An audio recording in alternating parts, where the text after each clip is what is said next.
नमस्कार दोस्तों, आप देख रहे हैं रियल फ्लैश न्यूज। आज का सवाल बहुत बड़ा है। पंजाब से आखिर क्यों भगाए जा रहे हैं यूपी और बिहार के मजदूर? क्या यह केवल मजदूरी का मामला है? क्या यह केवल कृषि की कहानी है या इसके पीछे राजनीति, समाज और संस्कृति की टकराहट भी शामिल है? आज हम आपको एक ऐसी यात्रा पर ले चलेंगे जहां से इस पूरे विवाद की परत दर परत सच्चाई सामने आएगी। दोस्तों, कहानी की शुरुआत करनी होगी हरित क्रांति से। साल था 1960-70 का दौर। भारत में हरित क्रांति आई।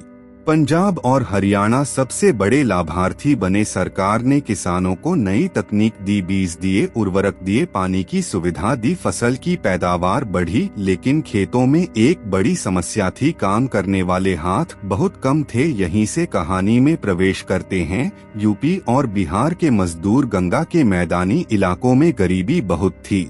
बाढ़ और सूखा हर साल जीवन को तबाह कर देते थे। रोजगार नहीं था, भूख थी, बेरोजगारी थी और इन हालातों ने लाखों युवाओं को मजबूर किया कि वे पंजाब का रुख करें, जहां मेहनत के बदले उन्हें मजदूरी मिल सकती थी। पंजाब पहुंचने के बाद इन मजदूरों ने खेतों में कमाल कर दिया। तपती धूप में, पैरों तक कीचड़ में धंसे रहकर घंटों धान की रोपाई की। कटाई के मौसम में रात रात भर काम किया, कंधों पर बोझ उठाया।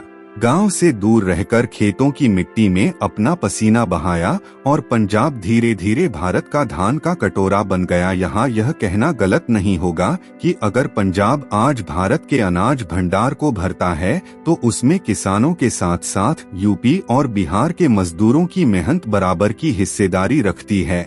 लेकिन वक्त बदलता है, तकनीक आती है, खेती में मशीनों का प्रवेश हुआ, ट्रैक्टर आए, हार्वेस्टर आए, रोपाई मशीनें आईं और धीरे धीरे मजदूरों की जरूरत कम होने लगी। किसानों को लगा कि मशीनें तेज हैं, सस्ती हैं और मजदूरों की तुलना में आसान समाधान देती हैं।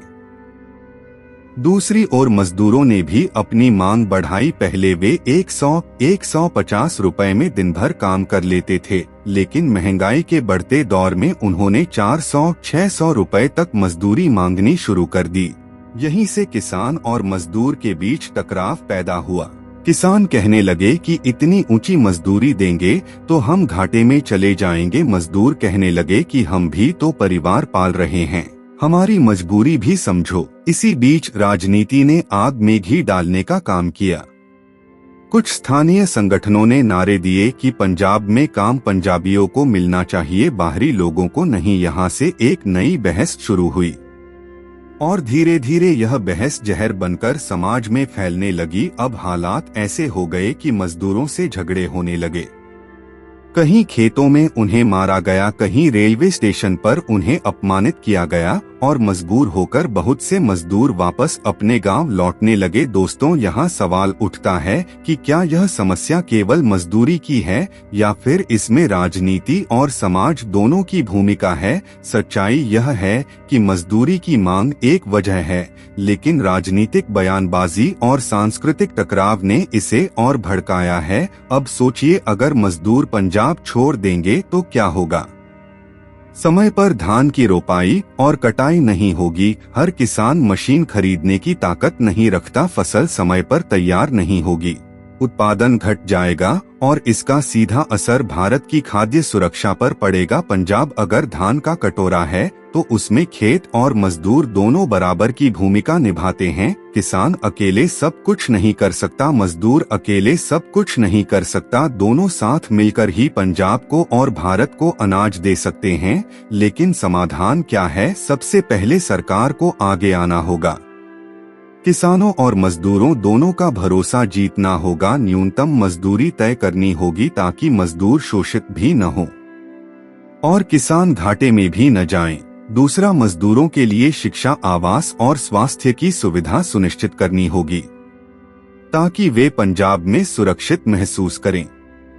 तीसरा, राजनीति को यह समझना होगा कि बांटने वाली भाषा बंद करनी होगी, क्योंकि मजदूर भी भारत के हैं, किसान भी भारत के हैं और दोनों का संघर्ष देश की रीढ़ है। दोस्तों, यह मुद्दा सिर्फ पंजाब और यूपी बिहार का नहीं है, यह मुद्दा पूरे भारत का है। क्योंकि अगर पंजाब की खेती डगमगाएगी तो पूरे देश की थाली खाली होगी और अगर मजदूर अपमानित होकर लौट जाएंगे तो यह देश की एकता के लिए भी खतरे की घंटी होगी। इसलिए जरूरी है कि किसान और मजदूर एक दूसरे को दुश्मन नहीं बल्कि साथी समझें। दोनों का रिश्ता पसीने और मिट्टी का है और यही रिश्ता भारत को जिंदा रखेगा। अंत में बस यही कहना चाहूँगा कि पंजाब अगर भारत का धान का कटोरा है तो उसकी असली ताकत खेत में झुककर रोपाई करने वाला मजदूर और अपनी मेहनत से अनाज पैदा करने वाला किसान दोनों हैं। एक बिना दूसरा अधूरा है और यही सच्चाई है, यही भविष्य है। अगर आप ऐसी ही वीडियो देखना चाहते हैं तो हमारे चैनल को सब्सक्राइब करें।